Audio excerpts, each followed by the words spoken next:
Bueno, muy buenas tardes a todos, bienvenidos, ¿cómo andan? Mi nombre es Natalie, estaré como anfitrión en este Zoom y a su disposición por cualquier consulta que puedan llegar a tener. Les voy a pedir si quieren prender sus cámaras, así podemos vernos y conocernos las caras. Anímense a participar durante la clase y a levantar las manos para que sea todo de una manera más dinámica. Y bueno, al final de la conferencia les estaremos dejando una encuesta que les tomará menos de 2 minutos para que puedan dejar su opinión acerca de la clase y si les gustaría sugerir algún tema para la próxima. Así que bueno, muchas gracias y ahora le doy la palabra a Edward para que pueda presentar al profesor. Gracias, Natalie. Y qué gusto verles de nuevo en este ya ciclo de conferencias donde nos juntamos con cierta frecuencia para hablar de temas muy importantes. Hoy estaremos abordando particularmente una conferencia muy interesante de iniciativa y participación. Y nos acompaña el profesor José Luis Reba y quiero presentarles un poco y comentarles un poco la experiencia y formación, además de sus participaciones. El profesor José Luis Reba ha sido o es presidente de la Fundación Conosur, es expresidente del Instituto de Capacitación Profesional del ICP de Buenos Aires en Argentina y director de la Society for Human Learning de Buenos Aires en Argentina. Es director del Máster en Business Coaching y de la especialización en Coaching y Mentoring de ADEN Business School. Es director del programa del Círculo de Capital Humano y del Programa Superior de Recursos Humanos, además de ser consultor coach y profesor internacional de ADEN Business School. A nivel de formación, el profesor Reba cuenta con un posgrado en Management o Coupling Organization del MIT en Estados Unidos. Cuenta con un Executive MBA de la Universidad de Yale en España y es coach certificado de la Universidad de San Francisco en Estados Unidos. También cuenta con un diplomado de neuroliderazgo de la Universidad Maimonides en Argentina y cuenta con un título de contador público de la Universidad de Buenos Aires. También es especialista en temas de neurociencia aplicada a la educación, de la Asociación Educar, y también es mentor, coach internacional. A nivel de participaciones, el profesor José Luis es miembro de la Asociación for Coaching o de la Association for Coaching de Inglaterra y de la Federación Internacional de Coaching de Estados Unidos, consultor en procesos de liderazgo, coaching de trabajo en equipo y creatividad aplicada. Se especializó en el manejo de situaciones de cambio a través del desarrollo de coaching ontológico, el pensamiento sistémico, la dinámica del sistema y la teoría del caos. Como les comentaba, hoy estaremos hablando de un tema de iniciativa y participación y quiero reiterar lo que decía Natalie hace unos minutos, es que vayan abriendo sus cámaras, puedan tomar apuntes, puedan tomar notas para que el momento que corresponda hacer esas preguntas y que el profesor Reba pueda responderles. De nuevo les damos la bienvenida y que puedan disfrutar este espacio tanto como nosotros disfrutamos tenerlos en esta casa virtual de ADEN Business School hoy en día. Bueno, muchas gracias entonces, Eduard. Buenas tardes para todos, bienvenidos. Yo le estoy dando la recepción en el estudio de mi casa. Y bueno, tenemos un ratito por delante para reflexionar, conversar juntos acerca de esta temática que tiene que ver con iniciativa y participación. Antes de empezar, yo lo que les propongo es que, más que hacerlo desde un formato de conferencia en donde va a haber una referencia de una presentación y contarles, es abrirles la invitación para hacerlo en un formato más de conversación. O sea, compartir de alguna manera este espacio como si estuviéramos sentados en una mesa compartiendo un espacio y conversando acerca de esta va a ser la temática de iniciativa y participación, porque sería un contrasentido dar una presentación de participación sin que ustedes participen. De todas maneras, yo les propongo, pues el tiempo nos obliga casi a ir a la esencia, no tenemos mucho tiempo como tampoco para compartir, sí, lo que les propongo es de todas maneras, en el durante, en cualquier momento ustedes me pueden interrumpir para hacerlo más conversado el asunto, pero también yo les voy a guardar los 10, 15 últimos minutos para comentarios, preguntas, dudas, inquietudes, reflexiones de lo que vayamos a conversar. Y sin más, entonces, como tenemos muy poquito tiempo, yo quisiera ya generar un marco de confianza para compartir la conversación. Entonces, este marco de confianza yo lo voy a generar presentándome, pero más desde la confianza, de quién soy. Porque yo siempre parto de la idea de que este currículum que Edward utilizó para presentarme no refleja a la persona, sino el camino que hizo en el pasado la persona. Entonces, para ya entrar más en confianza, me siento en Claro Dominicana, como en mi casa de todos los años que vengo trabajando con ustedes. Entonces yo me siento en confianza, pero para marcar esta confianza, porque también es su casa, le voy a hablar un poquito de mí, pero ya para que me conozcan mejor. A mí me gusta que me llamen por mi nombre, no por mis títulos. Hay un título en particular que a mí directamente me saca, me pone muy nervioso, que es el de contador. Entonces, si me dicen disculpe contador, ya empezamos en malas relaciones. Y quiero aclarar que tengo algún problema con la contabilidad, no con los contadores, que en otra ocasión les compartiré. Me encanta la música. Soy absolutamente cinéfilo, así que mis ejemplos de alguna u otra manera van a referenciar a cine. Y como ya les dije, me encuentro acá en Buenos Aires, al sur del Cono Sur, ciudad que ha crecido de espaldas a un río, que es el Río de la Plata. Digo de espaldas, pues nosotros no tenemos playa, pero que tiene sus consecuencias culturales, como todas las ciudades en el mundo. Y una de las consecuencias que a mí más me ha afectado es que soy absolutamente futbolero. Me encanta el fútbol. Sí, donde más pleno me siento es acá en el estadio de Boca, en el pleno corazón de la ciudad, y la llave que me abre la puerta de ese paraíso es que es mi localidad, mi abono.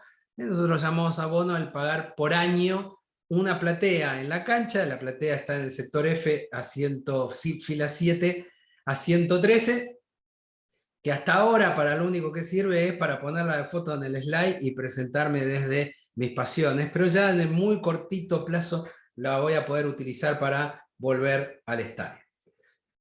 Entonces, si les parece, entonces, abrimos la conversación, yo le voy planteando, pero desde el vamos, le digo, en cualquier momento que quieran interrumpir para hacer un comentario o una pregunta, son bienvenidos, aunque al final vamos a guardarnos un ratito para sus comentarios o sus preguntas. Iniciativa y participación. ¿Sí? Yo me pregunté en el momento en que me invitaron, ¿desde qué perspectiva o desde qué necesidad aparece el tema? ¿No? Porque calculo que si hacemos un ciclo de conferencias, tiene que ver sobre algo que entiendo que necesito, sea por reforzar o sea por desarrollar. Entonces me quedé pensando, digo, debe ser que debe haber alguna falencia de iniciativa y participación que está encontrando la organización, o debe haber un principio de iniciativa y participación que quiere fomentar, porque quizás lo haya, pero que quiere fomentar en una mayor magnitud. Cualquiera de los dos casos, estamos hablando de un objetivo que tenemos que no estamos de alguna manera alcanzando y que queremos ver cómo alcanzar. Entonces me pregunté, ¿qué es lo que debe estar pasando para que haya o un escaso o un bajo, de acuerdo a las expectativas que tenemos, nivel de iniciativa y participación? Entonces, la primera hipótesis que yo me hice es, bueno, debe ser que debe haber un cruce generacional y debe estar apareciendo nuevas personas, que esta cuestión de la iniciativa y la participación le debe estar costando más que otras. Entonces estamos rodeados ya de perfiles quizás más introvertidos, más tímidos, y empecé a buscar información sobre eso y no me encontré nada que describa eso, todo lo contrario. Estamos hablando de generaciones nuevas, son más independientes, más lanzados, ¿bien? Más de aportar ideas, y que uno le dice, no, bueno, a mí no me parece, y hasta quizás diga, bueno, me voy a trabajar a otro lado si no recibís mi idea. O sea, lo contrario a un perfil que uno diga, no, pero no es que no aporte, no participe, no tome iniciativa. Así que no son los perfiles de las personas el problema. Entonces empecé a buscar por otro lado, y empecé a encontrar que el problema tenía que ver con el contexto. Y no estoy atribuyendo la culpa al contexto. El contexto es el que es. Sino que tiene que ver con cómo nosotros lo interpretamos, que da como consecuencia una limitación en nuestra iniciativa y participación. Iniciativa y participación sobre el mismo. Entonces, me encontré con la siguiente descripción del contexto. Calculo que esto lo habrán escuchado más de una vez. Bien, para que no lo escuchó nunca, yo se lo presento, no lo voy a profundizar, pero que la descripción de los últimos 5 años tiene que ver con un entorno, un contexto que se llama VUCA, si lo decimos en inglés, o VICA si lo decimos en español, que toma como abreviaturas las características que le damos al contexto, que es volátil. Bien, volátil implica cambios permanentes, bien, cambios con mayor frecuencia, incierto, que no sabemos qué es lo que va a pasar con certeza a futuro, no podemos proyectar, bien, complejo, que tiene que ver con, vemos relaciones, pero no entendemos bien los actores, podemos ver ciertos tipos de tendencias, pero no sabemos quiénes son los jugadores que la van generando. Quizás por ejemplo, hay una idea disruptiva que esto hace de volátil, que cambia los modelos de negocios, pero que se inició de alguna manera una idea de una pyme en Tailandia que lo presentó a un socio en Indonesia y tuvo un capitalista en Estados Unidos, armaron un negocio y eso impactó a mi modelo de negocio en una cuestión de 2 meses. Esa interrelación habla de una complejidad y los actores pueden ser cualquiera, entonces no es que me tengo que fijar qué está haciendo Apple para saber por dónde va a venir la tendencia de futuro. La tendencia de futuro está en manos de ella, de cualquier actor, y ambiguo, que está diciendo que tampoco podemos definir claramente estas tendencias. Es indistinto hacia un lado o hacia el otro. Eso es lo que tiene que ver con la ambigüedad. Y que a partir de esta caracterización, ¿sí?, se dice, bueno, ¿qué necesitamos? Y ahí aparecen las líneas que calculo, que ya hoy muchos de estos títulos lo deben resonar, pues tiene que ver con las tendencias hacia donde entendemos que debemos generarnos en función de una necesidad. Por la volatilidad tenemos que trabajar en la cuestión de agilismo y capacidad de adaptabilidad. Calculo que lo de Agile, el agilismo, ya también ustedes lo habrán escuchado. Esto tiene que ver con lo que entendemos como respuesta a la volatilidad. La incertidumbre, entonces tenemos que ir generando flujo de información en tiempo real para cortar los niveles de incertidumbre y entonces invertir en lo que tiene que ver con la generación, Big Data, ¿bien?, manejo de Big Data, otro gran tema. Complejidad tiene que ver con la capacidad de flexibilidad de nuestras estructuras, de gestionar el cambio, de respuesta al cambio, que de nuevo calculo que debe ser un eje de lo que deben haber escuchado, tomado cursos, leído. Y ambigüedad tiene que ver con, que esto tiene relación con la respuesta a la complejidad, prueba, error, experimentar. Como no sabemos para dónde va, veamos, tenemos que explorar. Tenemos que explorar. Yo les estoy dando una caracterización que se entiende hasta, digamos, los últimos 3-4 meses, esto estaba instalado, ¿bien? Ya esta caracterización está impactando en la cuestión de la necesidad de iniciativa y participación, especialmente en donde, cuando estamos hablando de la ambigüedad. Probar requiere de que pongamos el cuerpo, propongamos, veamos si funciona, con márgenes de error, pero le dije que hasta 3-4 meses. Por los últimos 4 meses se revisó y se cambió la caracterización. Y están diciendo hoy en día, ya está instalado, que los entornos no son tan VUCA, sino son más BANI. ¿Qué implica BANI?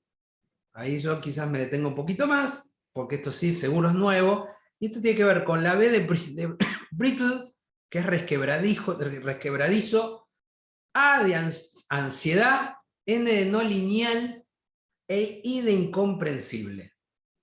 Estos conceptos se conectan, no es que son contrarios a VUCA, pero están profundizando ciertos tipos de aspectos.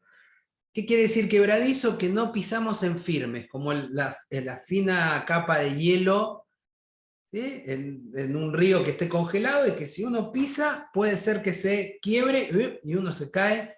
Da esa imagen. ¿Esto qué quiere decir? Que no hay seguridad, no hay margen de confianza, no hay margen de seguridad. Podemos ser la empresa o el imperio económico, el número 1 del mundo, y es una cuestión de 4 años, podemos desaparecer. ¿Sí? Tenemos el ejemplo de la corporación china que anuncia que está con problemas financieros, es una corporación mundial, y el efecto en los mercados. O sea que ya no tenemos seguridad ni siquiera en grandes organizaciones. ¿Cuál es la respuesta a quebradizo? Y acá yo ahí ya me voy a empezar a detener. Yo acá ya me voy a empezar a detener.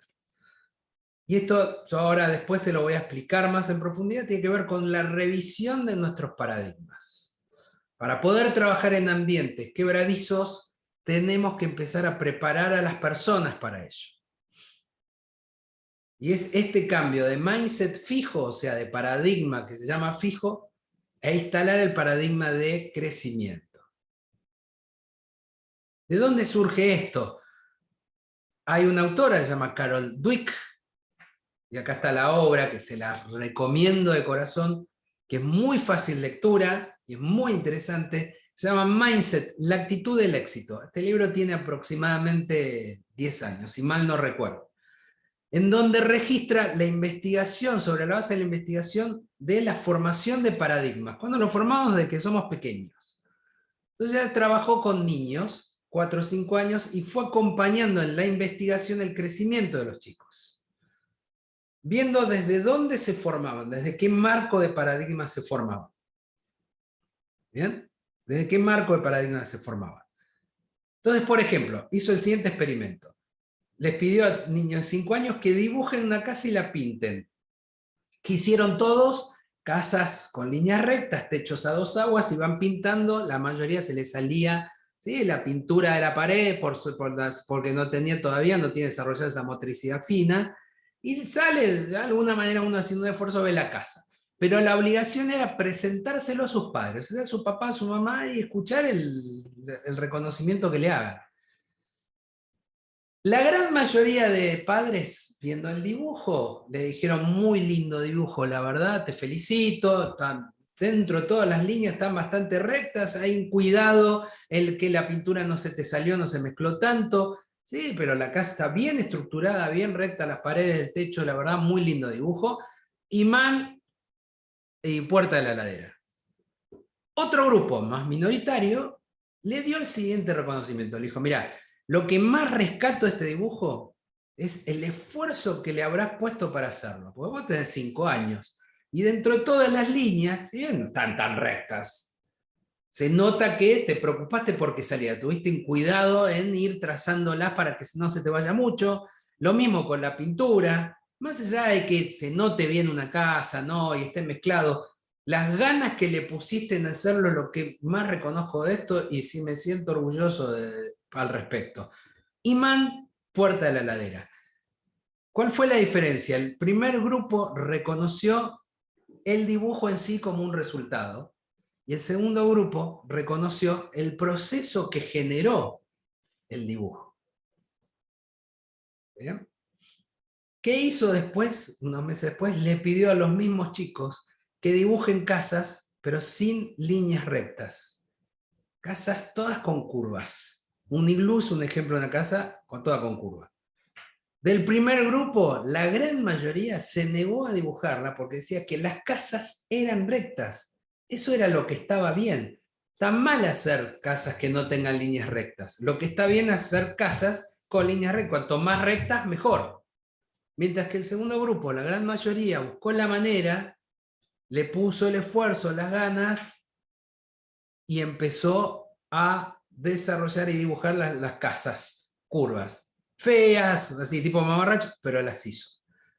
Mantuvo este seguimiento y vio que del segundo grupo había un porcentaje más alto de personas que tomaban mejores decisiones, que fueron más exitosos. Por eso se llama La actitud del éxito, el libro.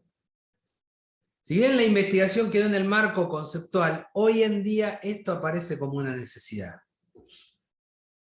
Y ya en la primera caracterización está hablando de una necesidad de iniciativa y participación, pero que tiene que ver con esta cuestión del contexto. Personas que tienen el mindset fijo se refieren exclusivamente a los resultados y entienden entonces que los cambios son una amenaza, que era algo que no conozco, mejor no me meto, el feedback es peligroso, el éxito de los demás es un problema, los objetivos difíciles es una mala noticia, y pues no tenemos mucho que se pueda cambiar porque las cosas se hacen de una sola manera que es la correcta, y no hay otra manera. Mientras que en el mindset de crecimiento, el paradigma es mejorar continuamente.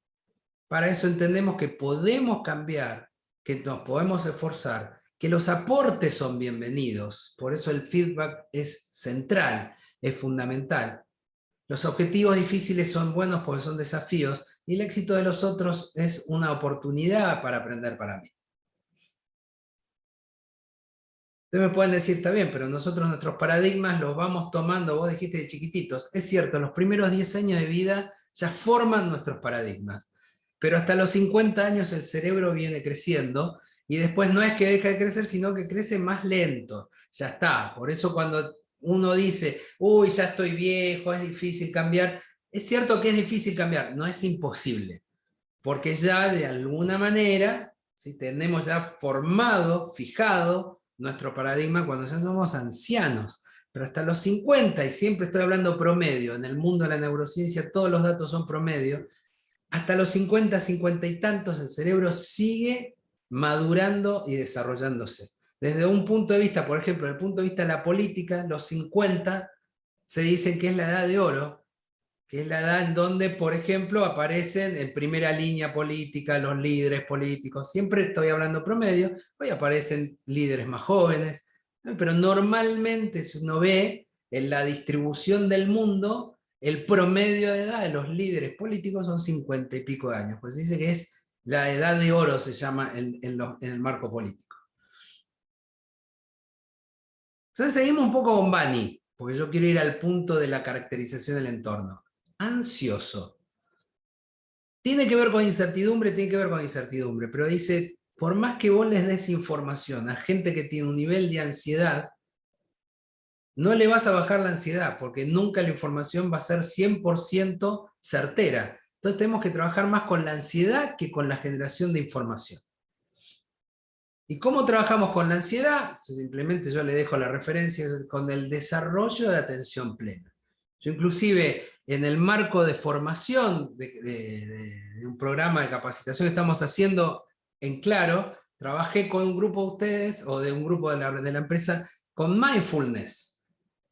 Apareció un módulo de mindfulness, precisamente por respuesta a estos tiempos. Necesitamos estar en atención plena del presente, en descontactarnos con la emoción que nos trae el pasado, que normalmente se refiere a problemas, ni con la ansiedad del futuro. Por eso trabaja con la ansiedad.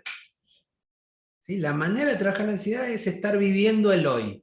Y el hoy no quiere decir que me despreocupo del futuro, quiere decir que estoy presente acá, y desde el presente en que estoy me visualizo donde quiero estar en el futuro. No me engancho con los problemas del pasado. Tiene que ver con una de las líneas de la atención plena o en mindfulness. Y esto es base, porque en la medida que yo estoy más presente, tengo mayor base para la participación. En la medida que yo visualice más voy a querer ser parte de esa visión. Tercera característica de Bani es no lineal. No lineal responde a la complejidad de Buca, y en donde está diciendo que no necesariamente las tendencias del pasado se van a ir repitiendo en el futuro. En donde puede haber diferentes posibilidades e interrelaciones, nos tenemos que preocupar por las interrelaciones. Por eso la respuesta a la no linealidad tiene que ver con un mayor entendimiento sistémico y la necesidad de desarrollar un pensamiento sistémico, viendo no solamente partes, sino relaciones entre partes, reconociendo relaciones fundamentales que hacen que las partes sean parte del sistema, reconociendo puntos de apalancamiento, reconociendo demoras, y eso me va a permitir trabajar en el desarrollo de, más que de flexibilidad, de plasticidad, de organizaciones plásticas. La diferencia es que la flexibilidad mantiene la estructura y soporta, ¿sí?, por ejemplo, fuertes estímulos sin romperse la estructura. Esas son estructuras flexibles. Las plásticas son aquellas que ante los cambios en el entorno cambian inclusive de forma. Y yo creo que el entendimiento sistémico genera la plasticidad. Y la I de Bani es incomprensible. Por eso esto yo lo relaciono con la frase de Einstein, que es lo más incomprensible del universo, es que sea comprensible. Incomprensible. O sea, ¿por qué se abre de lo que tiene que ver con el ambiguo de Bucca? Pues el ambiguo es consecuencia de algo. ¿Y qué es consecuencia? Es que no lo podemos aprender, no lo podemos comprender. ¿Sí? Por eso creemos que el entorno es ambiguo, pero no tiene que ver con el entorno, tiene que ver con que nuestra capacidad no es suficiente para abordar ese entorno. Por eso tenemos que trabajar sobre nuestro aspecto de incomprensibilidad. ¿Y cómo trabajamos? Nos trabajamos en marcos incomprensibles desarrollando más intuición, que va a impactar en esta cuestión de la experimentación. Y acá yo le traje la ecuación de la intuición, que es atención, donde pongamos el foco, y ahí lo conectamos con atención plena, más preguntas, o sea, una actitud indagativa. Y ahí ya tenemos una plataforma, una base necesaria de participación. Yo al preguntar estoy participando. Cuando yo les dejo los 10 últimos o 15 últimos minutos, los que pregunten van a estar participando de la conferencia. Entonces, cuantas más preguntas me hago, más trabajo sobre el aspecto incomprensible del contexto y empiezo a participar por curiosidad. ¿Y curiosidad con qué se conecta? Con nuestra otra parte del título, con iniciativa. ¿Sí? La curiosidad tiene que ver con, a ver, a dónde probemos esto acá, veamos, investiguemos, proponer, abrir líneas. ¿Sí? La curiosidad tiene que ver con un aspecto absolutamente práctico. Yo soy curioso, pero no ejerzo, sería. ¿Qué quiere decir esto? Tengo un aspecto de curiosidad, pero no me meto en nada, me quedo siempre en mi casa. Eso no tiene que ver con curioso, es el que toma la iniciativa y va hacia adelante y participa. Y es la manera de trabajar sobre estos aspectos de incomprensibilidad. Sé que no voy a entender, pero voy a generarme un principio de entendimiento básico para yo poder intervenir en estos contextos. ¿Por qué traje uno y traje otro? Porque yo creo que ahí está la clave. Porque yo lo que ya le fui diciendo es marcándole la importancia de la iniciativa y la participación en los entornos que vivimos. Cuando le marqué cuál es la manera de responder ante cada uno de los elementos que lo caracteriza. Pero para mí el problema está en la caracterización que le estamos dando al entorno. ¿Qué quiero decir? Supónganse que yo los invito a que participen y que tomen iniciativas inclusive en un proceso. Por ejemplo, en un juego o en una organización o en un ámbito, lo que sea. Digo, vengan a participar. Perfecto, me van a decir ustedes. Dale, tengo ganas. Pero ¿en qué se trata el juego? Y es un juego en donde vas a estar trabajando en un entorno volátil, incierto, complejo, ambiguo.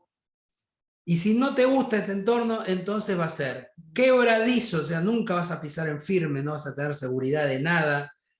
Te vas a trabajar con muchísima ansiedad. No va a haber una linealidad, o sea que toda tu experiencia del pasado no necesariamente se extrapola al futuro, pues todas las cosas van a ser nuevas. ¿Bien? Y además absolutamente incomprensible, o sea, si querés entender las cosas vas a camino muerto porque no vas a terminar nunca de entender dónde estás. Yo no sé cuántas ganas de participación va a tener porque no me resulta absolutamente nada invitante ninguna de las caracterizaciones. ¿Cómo podemos invitar a personas que se suban cuando estamos diciendo que el contexto es este? Ustedes me pueden decir a esta altura, ¿estás negando que el contexto sea así? No, yo no estoy negando que los cambios son cada vez más rápidos, que son disruptivos, que tenemos esta sensación de volatilidad. Yo no estoy negando que no esté sucediendo. Yo estoy diciendo que dada la interpretación y cómo la vivimos, que creemos que es así, uno de los impactos tiene que ver en que las personas bajan su nivel de iniciativa y participación, más allá de sus perfiles. Porque ¿cómo voy a tener iniciativa en un contexto en que es incomprensible, complejo, ambiguo? ¿Qué cree que aporte? No sé qué voy a aportar. Como le diga, vení, que va a estar lindo el lugar. Yo soy un agente de ventas turístico y los invito a un lugar donde hay vientos huracanados, súper recontrafríos, no tienen dónde poner las cosas, no hay nada que le dé calor, hay tormentas cada 3 días. No tengo ganas de ir. Vuelvo a decir, no estoy diciendo que las cosas no sucedan, estoy diciendo con cómo las interpretamos y cómo las vivimos. Porque para trabajar la iniciativa y la participación tenemos que trabajar en ese mundo interpretativo. No en el mundo externo, que pasan las cosas que pasan, sino en el mundo con cómo nosotros lo vamos interpretando y recibiendo. Y la primera postura que yo los invito, no es que se escuche lo que estoy diciendo, que está mal cómo lo estamos interpretando. Cualquier interpretación va a tener un impacto en lo que nosotros vamos a hacer. Si yo interpreto que es algo agradable, voy a actuar de una manera. Y si yo interpreto que es desagradable, voy a actuar de otra manera. Esto es lo que yo estoy diciendo. Las interpretaciones son igual de válidas, pero tenemos que revisar por qué es el estímulo que estamos dando y después estamos pidiendo algo totalmente diferente a ese estímulo. A ver, vamos a ser un poquito más técnicos en lo que estoy queriendo decir. Siguiendo la línea de varios autores, hoy en día, o sea, hay otros autores que discuten la teoría del cerebro, de los 3 cerebros, no discuten que no lo tengamos, que no haya un cerebro emocional, sino lo que discute es la evolución. Lo que hasta ahora se está manteniendo es que, en principio, cuando aparece la vida, nosotros teníamos un cerebro reptiliano como especie, porque éramos la misma especie que estábamos ahí, son nuestros antecesores. Después los mamíferos desarrollaron el emocional, que acá se llama el límbico, y los seres humanos desarrollamos un tercer cerebro, que es el de la razón, el neocórtex. Lo que está discutido es esta teoría de un cerebro sobre otro, característica de nuestra especie. Han encontrado reptiles que tienen expresiones emocionales, etc. Pero mantengámoslo acá porque esta es la teoría que todavía se mantiene. ¿Sí? Si ven, yo le traigo también la escala en el tiempo. La primera expresión conocida de la vida tiene 500 millones de años y la primera expresión del ser humano, como lo entendemos, 200.000. Vean la escala. 500 millones, 200.000. ¿Sí? Si quieren hagan la cuenta y le va a dar 0,0000. O sea que en términos de esto, como que tenemos un cerebro que tiene 500 kilómetros de recorrido, casi 0 kilómetros está, comparado con el reptiliano. ¿Bien? Ahora, ¿cómo funcionamos nosotros? El de la razón es el que nos pone en ejecución. Nos dice qué y cómo hacerlo. Y el límbico y el reptiliano, o sea, el emocional y el del instinto, nos dice para qué hacerlo. O sea que la iniciativa y la participación tiene que ver con una actitud que nosotros vamos desarrollando, que se expresa en acciones. Las acciones responden a este cerebro, pero la actitud responde más al emocional y al instintivo. Vamos a quedarnos en el emocional. Acá es donde nosotros tenemos que trabajar. ¿Por qué le traigo el cerebro? Porque es el recurso con el cual nosotros respondemos a todo lo que entendemos que funciona en el entorno. Esta es nuestra unidad central de procesamiento como humanos. ¿Sí? El cerebro comanda todo. Y toma lo que toma como estímulo de los sentidos y guarda. Solo que el 80% lo guarda hasta entre el 80 y el 90%. El 80-90% lo deja en memoria, por eso se llama inconsciente, lo tenemos guardado y se puede ir perdiendo. Y entre el 10 y el 20 siempre está consciente, siempre está presente. Y es el que normalmente aplicamos en todo. Y este es el primer punto que traigo. De acuerdo al estímulo que va recibiendo, el cerebro elabora y responde. ¿Sí? Por ejemplo, tenemos el mismo cerebro de hace 200.000 años atrás. ¿Dónde se encontró la primera aparición del hombre? En el medio de la selva en África, el Serengeti. Es un cerebro para sobrevivir, porque todo lo que estaba en plena tensión era de peligro. Se mueve un poquito el follaje y lo más probable es que sea un león o un depredador que me venga a comer. Por eso está siempre en atención.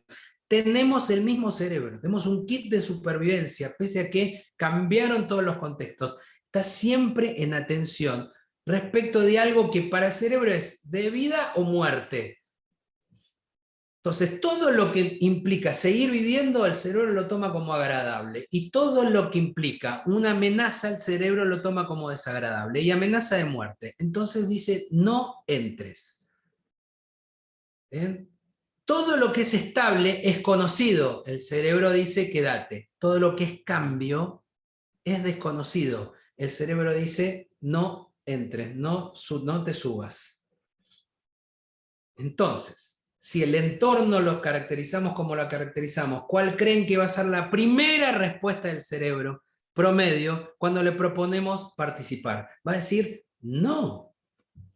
No, pues este es el estímulo que le estamos dando. Sumado a algo más que nos juega en contra, el sesgo negativo del cerebro. ¿Qué quiere decir esto? Además, como siempre está en atención y de supervivencia, siempre fija la atención en lo negativo. Ese es nuestro cerebro. Tenemos una pared blanca y una manchita negra, mira la manchita negra. Es más, elabora explicaciones a partir de qué, de qué insumo, del aspecto negativo que toma. Eso es lo que va a quedar consciente. Todo lo positivo queda inconsciente. Se guarda. Entonces el cerebro va elaborando un principio de base que lo vivimos como que es así, porque generaliza. Toma una parte y cree que todo lo demás es como lo que estamos viendo. Entonces, como estamos viendo lo negativo, ¿cómo es el resto de las cosas? Negativas. Si vemos un aspecto con pesimismo y lo repetimos, ¿cómo vamos a estar a cabo de 10 años? Mucho más pesimistas. Si alimentamos cada día una cuestión asociada con el pesimismo, vamos a alimentar nuestro pesimismo permanente. Por ejemplo, la ley de Murphy es el mejor ejemplo de esto.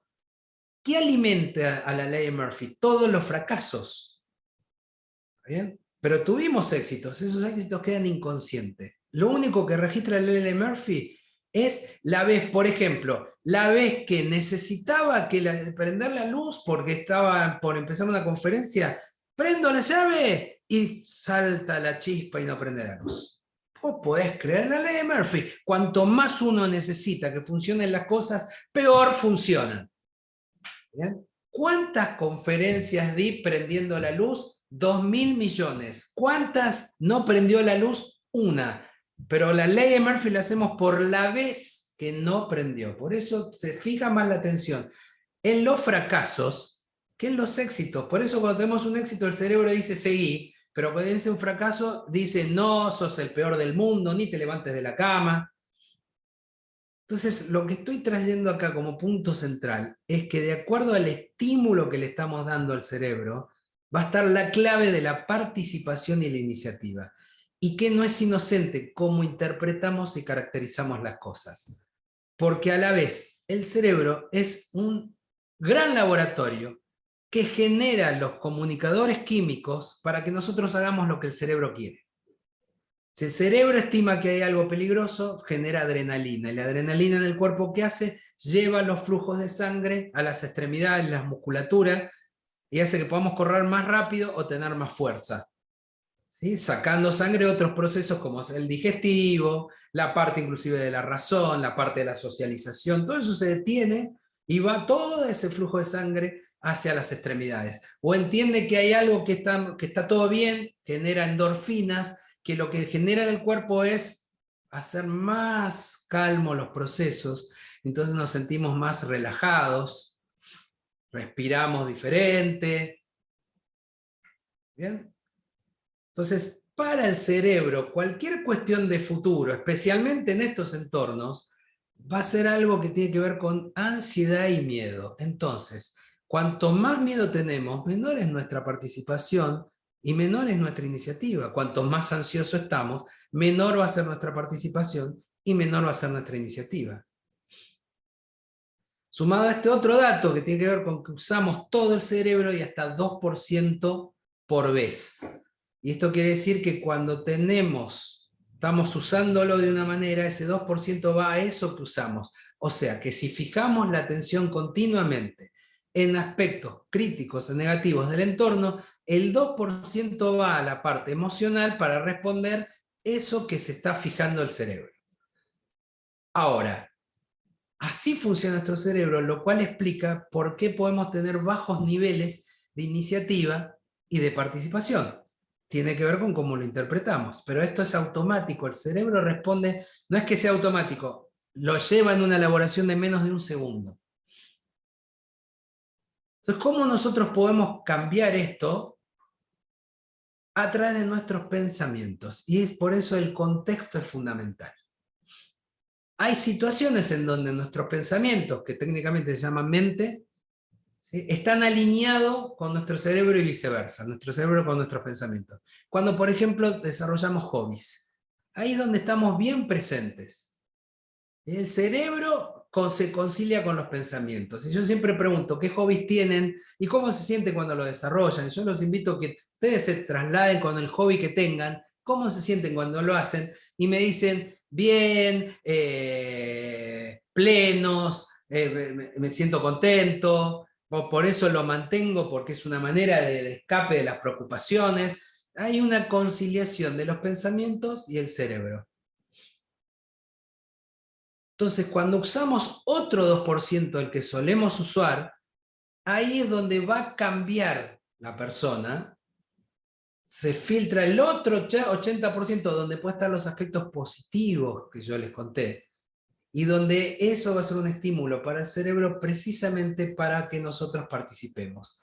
Porque acá yo les traigo un modelo del iceberg de la neurociencia que explica cómo nosotros funcionamos. Y acá tenemos los resultados, que son consecuencias de nuestro comportamiento, los cuales son consecuencias de nuestras emociones y de nuestros pensamientos.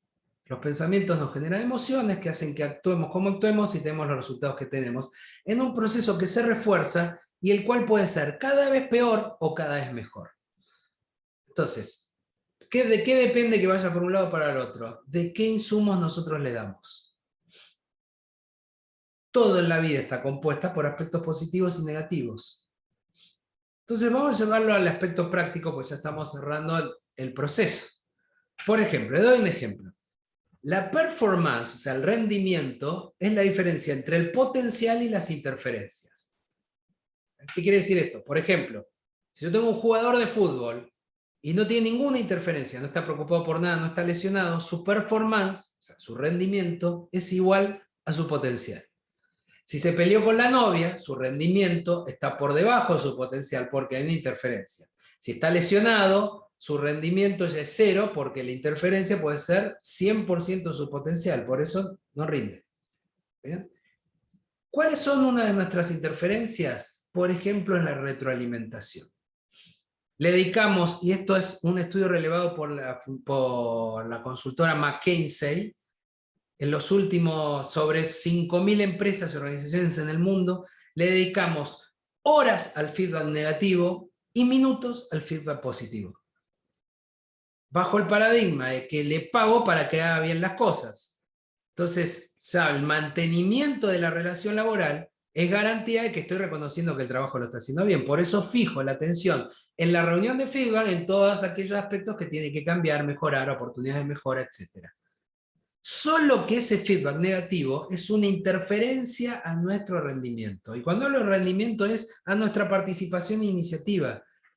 ¿Cómo quieren que yo participe y tome iniciativas cuando lo que recibo en un 90% son los aspectos negativos de mis acciones? El cerebro lo que me dice es, no, andá seguro, aportá cuando estás seguro. ¿Y cuando estoy seguro? En un entorno de incertidumbre y de incomprensible. Nunca, entonces nunca participo. Entonces tengo que cambiar el mix y hacer reconocimientos además de críticas. Le doy la fórmula del cerebro mínima 4:1, por cada crítica 4 reconocimientos. Y no reconocimientos vacíos de contenido de te reconozco que respirás, tenés 2 ojos, te parás en 2 piernas y tenés pelo. No, sino reconocimientos efectivos sobre cosas que se hacen. Ahora yo esto lo voy a ampliar enseguidita. Pero de esta manera, y no estoy diciendo que en la misma reunión de feedback haya 4:1, que estoy diciendo de mínima. El mix óptimo es 8:1. Estoy diciendo en promedio a lo largo de nuestras interrelaciones. Estoy hablando del feedback informal que también doy. Estoy hablando de las veces, cuántas veces yo digo, perfecto tu trabajo, espectacular esto, muchas gracias. Nosotros lo hacemos con nuestros hijos cuando están en la etapa de crecimiento para fortalecerle la autoestima. Bueno, lo mismo tenemos que hacer con nosotros mismos, con nuestros colegas o con nuestros colaboradores. Somos, desde la mirada estructural biológica, somos el mismo ser. Si hasta los 50 años el cerebro se viene desarrollando, quizás necesitemos otro tipo de reconocimientos, de otro nivel, de otra forma, pero es exactamente lo mismo. A nuestros hijos a los 6 años les decimos de todo lo que hizo en el día, los aspectos positivos para fortalecerle su autoestima, porque sabemos que si todo el tiempo, lo único que le remarco es la crítica, crece desde su autoestima totalmente por el piso. Es exactamente lo mismo. Va a pasar esto. Segundo aspecto tiene que ver con trabajar los contextos motivacionales. Yo quiero que tenga más iniciativa y participación, tengo que generar el contexto de motivación. La motivación es algo absolutamente particular y personal, porque es el motivo para actuar. Podemos desarrollar una teoría de motivación donde encontramos vectores motivacionales, como el triunfo, el compromiso, la iniciativa, optimismo, y acá están los motivadores, logro, autoestima, estatus, pero esto es estandarizar algo que es absolutamente personal. Entonces, ¿cómo trabajo en el contexto de iniciativa y participación? Conociendo a las personas, no desde una manera necesariamente social, sino desde qué lo impulsa a estar trabajando en claro. Hay muchas alternativas de trabajo. Es cierto que hay crisis, que está difícil las cosas, pero no es generación espontánea, no es que bajó de un paracaídas y vino a trabajar en claro. Buscó el trabajo. ¿Y por qué buscaste acá? Siendo que las condiciones son difíciles, qué sé yo, hay algo que te está motivando para venir a trabajar acá, que puede ser los beneficios, el sueldo, las posibilidades, la cuestión tecnológica. Es muy particular. Pero necesito conocerlo, porque si yo conecto lo que venimos trabajando, los objetivos, con la motivación personal, tengo una persona que va a tener muy alto grado de iniciativa y de participación, porque va a estar trabajando no solo para la organización, sino para sí. Y el cerebro es egoísta. Lo primero que mide, y casi lo único, es el organismo que lo habita. Cuando traemos propuestas sociales, el cerebro no le presta la misma atención a cómo me impacta a mí. Y cómo yo me siento si aporto para sanear el hambre del mundo. Es así como funciona el cerebro. El cerebro es muy centralista, algunos lo llaman muy egoísta. Entonces, ¿cómo conciliar, por ejemplo, la cuestión de la retroalimentación con la de la motivación? La cuestión del reconocimiento con la motivación. Cuando me dicen, por ejemplo, bueno, pero, por ejemplo, tuvo resultados que no alcanzó. Entonces yo tengo que ser optimista para que se forme más la iniciativa. Yo estoy diciendo, no se trata de un optimismo. Se trata de entender qué estímulos le estamos dando permanentemente al cerebro y en qué contexto cree que se está desarrollando. Y mostrar que el resultado no se obtuvo. Pero el resultado es solo el 25% de lo que uno tiene que revisar para reconocer. Hay otros 3 aspectos que nosotros normalmente en las empresas lo descuidamos.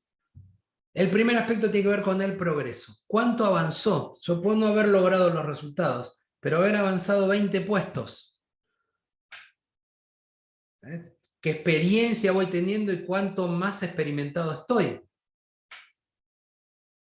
El progreso es una variable a reconocer, al igual que el resultado. Segundo, ¿cuánto me esforcé o cuánto se esforzó?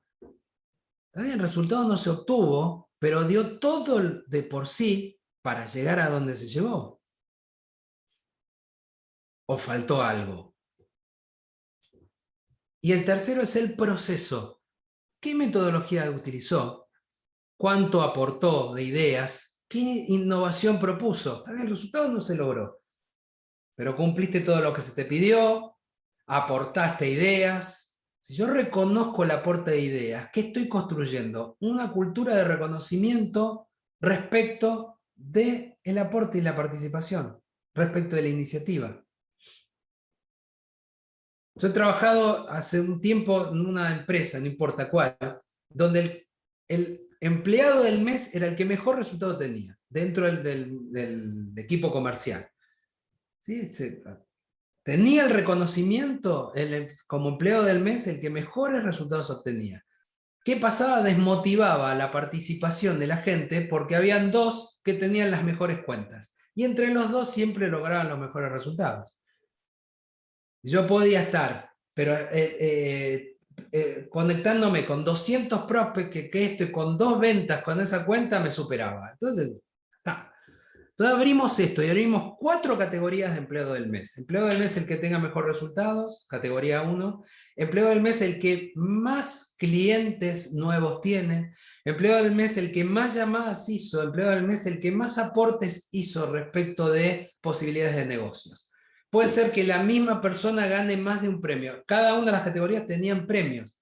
Igual que la del empleado del mes, que tenía la comisión, el beneficio, el reconocimiento, lo mismo. Es más, se bajó la del empleado del mes de resultado, se tomó, pero tenían iguales premios. Vamos a ponerle, no sé, cualquier cosa. $2.000 por categoría, $2.000 por categoría. Se sostuvo, porque todo este trabajo de contexto es un trabajo en que hay que sostenerlo en el tiempo. Se sostuvo, yo no le puedo contar el incremento en 6 meses de los niveles de resultados y de ventas. No se lo puedo contar. Las iniciativas de nuevos negocios, la iniciativa de nueva forma de comercialización, la cantidad de nuevos prospects, o sea, ya clientes definidos. La categoría de resultados la seguía manteniendo la lucha de esos 2 mismos vendedores. Eso no cambió. Pero las otras categorías iban cambiando, era absolutamente dinámico. No le puedo contar el impacto. Entonces acá de esta manera conciliamos esta cuestión de reconocimiento con la cuestión de motivación a partir de entender las interferencias que podemos sin querer estar haciendo, porque la iniciativa y la participación no es una cuestión individual que queda en reconocer personas con iniciativa y con participación, sino que tiene que ver con contextos que generamos y estímulos que damos al cerebro de manera tal que sienta un marco de confianza para poder desarrollar esa iniciativa y esa participación. Y con esto yo paro acá, tenía muchas más cosas para contarles, pero para darle un espacio, porque como no hubo interrupción, un espacio para reflexión, comentario o preguntas en estos últimos 5 minutos. Entonces vamos a dar el espacio para cualquier reflexión o pregunta que puedan ustedes traer, y estos últimos 5 minutos aprovechamos el espíritu conversacional que le propongo. Yo hace años que trabajo con Claro Dominicana y sé que es una organización muy participativa, especialmente en estas instancias, en donde tengo que decir, no, pará, que ya se nos va el tiempo, pero bueno. Así que... Hola, profe, le habla Cristian Romero, correcto, desde Claro Dominicana, Santo Domingo, República Dominicana. Usted mencionó todo lo que tenemos a nivel del cerebro y también lo relacionó inclusive anteriormente a eso con el Serengeti en África.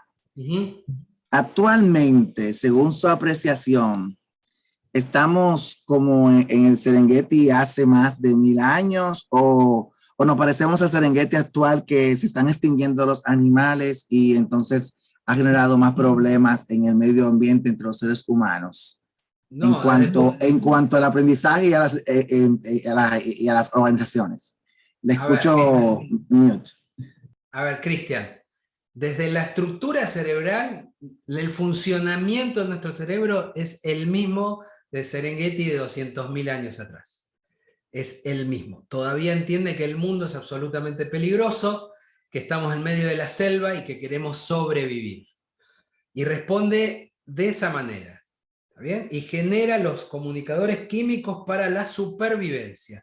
Por ejemplo, ante la perspectiva de incertidumbre, crisis, el cerebro dice, no sabemos entonces si vamos a estar seguros en el futuro. Entonces, generemos recursos y guardémoslo. ¿Cuáles son los recursos para el organismo? ¿De dónde saca las nutrientes el organismo? De la sangre que lleva oxígeno, ¿sí? Y glucosa, que viene de la generación a partir del proceso digestivo de nuestros alimentos y líquidos.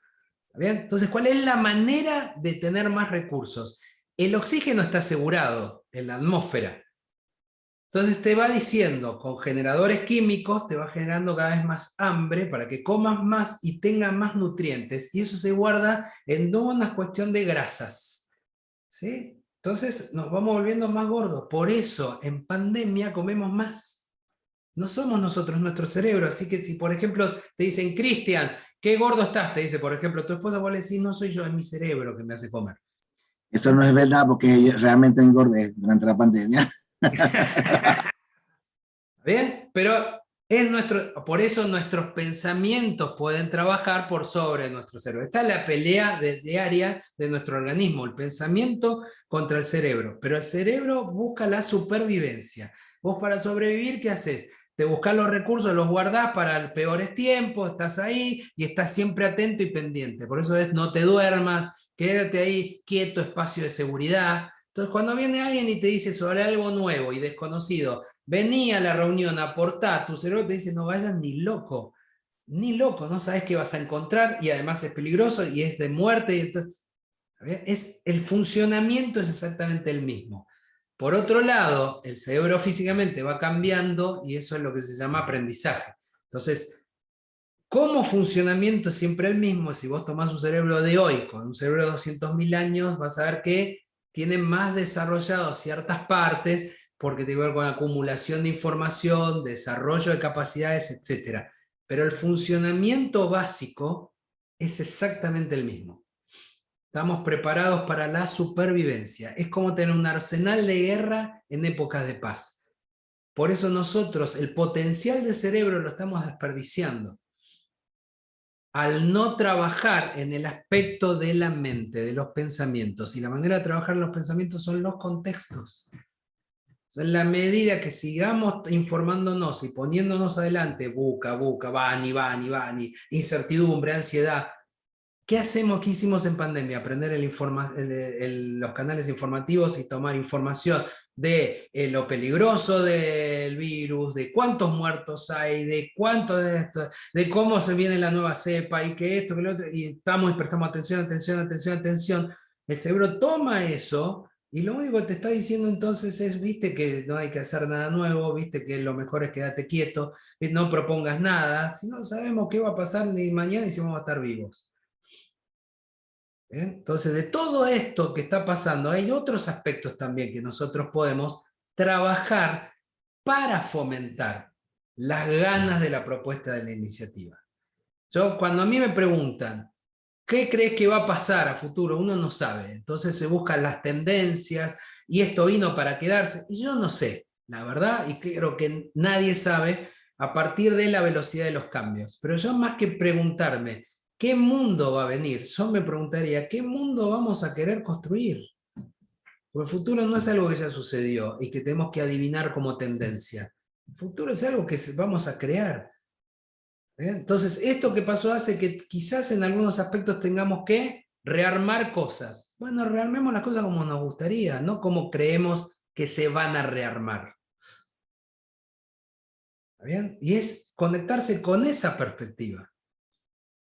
¿Cómo te gustaría que trabajar de acá a 5 años? No te esclavices con lo que ya está sucediendo ni con lo que pasó. No te ates a eso. ¿Cómo te gustaría vos trabajar en claro de acá a 5 años? Y entonces, ¿qué puedes proponer para acercarte a eso? Y eso es empezar a trabajar en los contextos de iniciativa y participación. Entendiendo que el claro del futuro, desde algún punto de vista, depende de vos, independientemente del puesto que tenés. Pero para eso tenemos que generar instancias de apertura de la pregunta.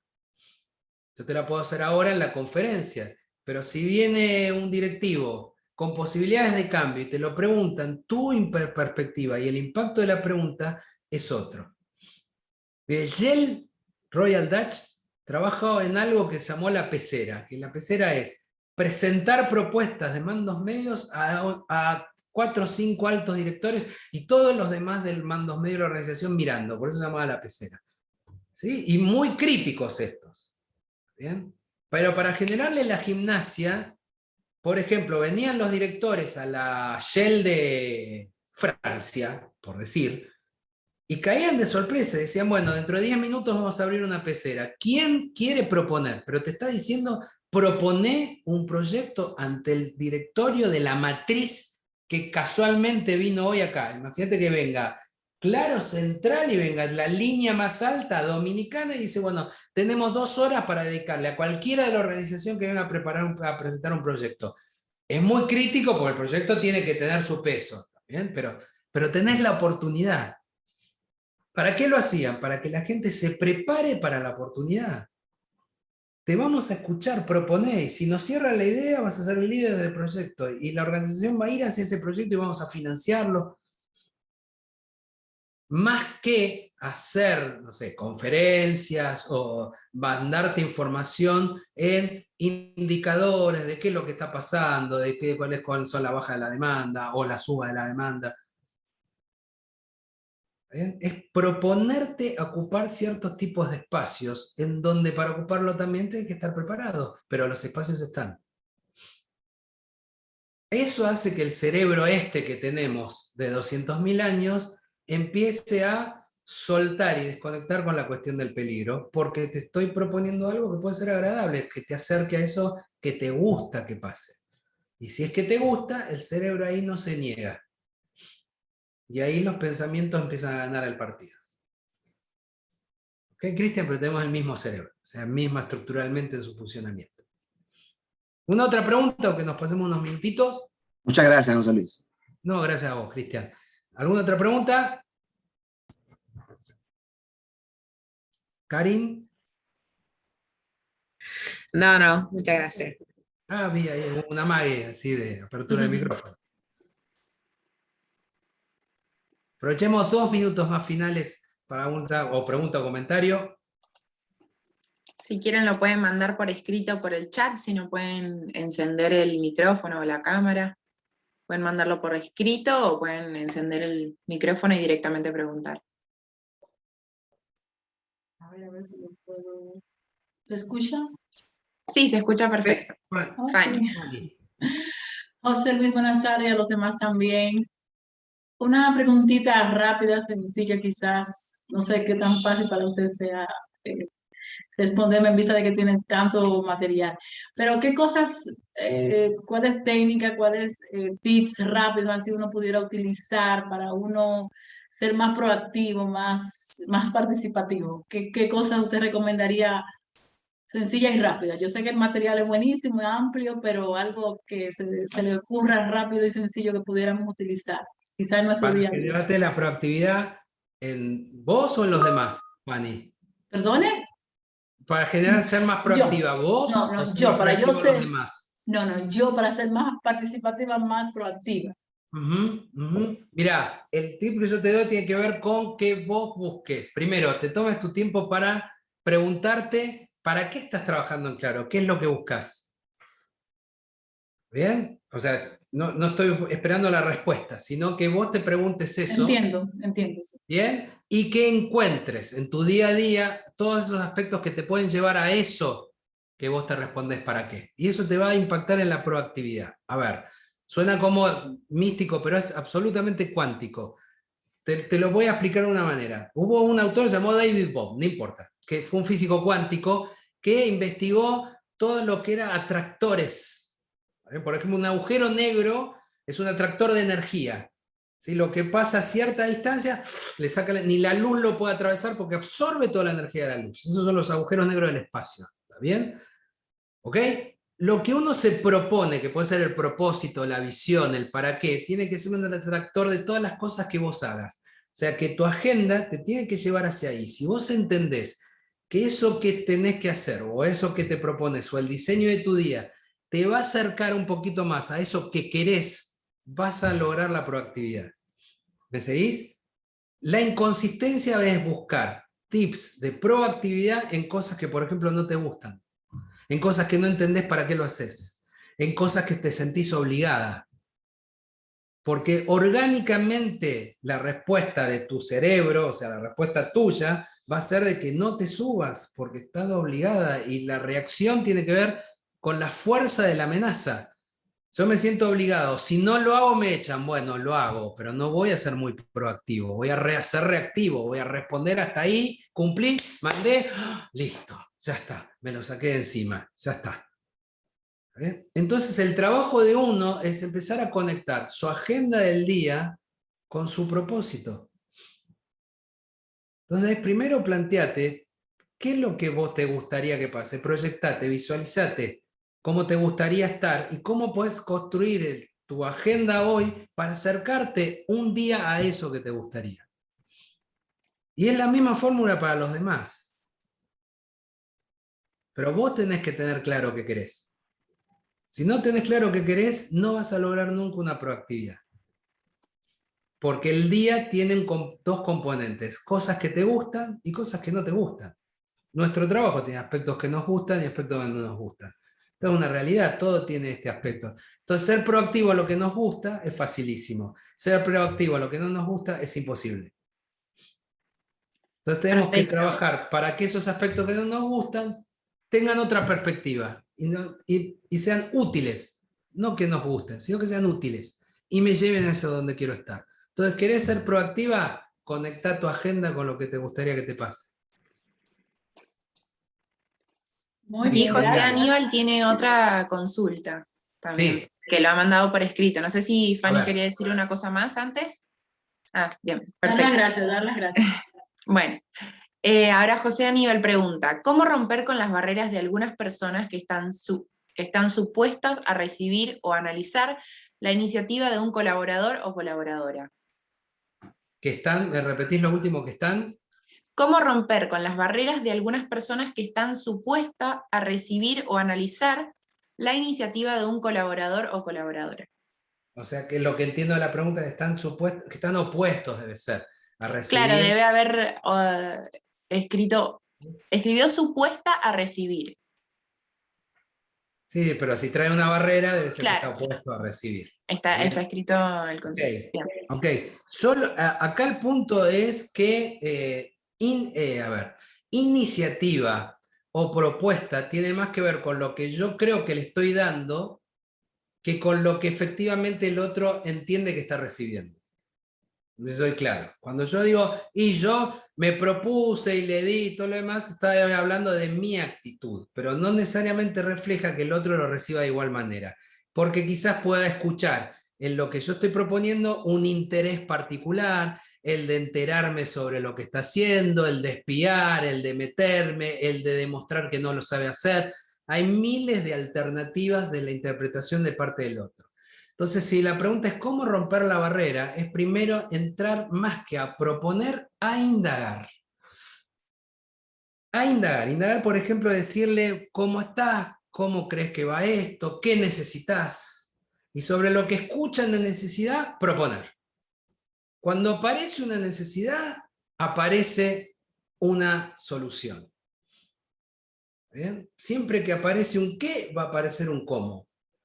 Si yo voy con la propuesta de solución sin chequear que haya una necesidad, estoy poniendo el carro delante de los caballos. Y yo puedo ir con la mejor de la voluntad a proponer, a darles iniciativas. Ahora, si yo propongo que traiga iniciativas, yo tengo que ser invitante. Si escucho la pregunta para el otro lado, de que yo voy con una propuesta de iniciativa para que participe y hay una barrera, ahí yo tengo que ser invitante. Y ahí volvemos a lo último que les dije.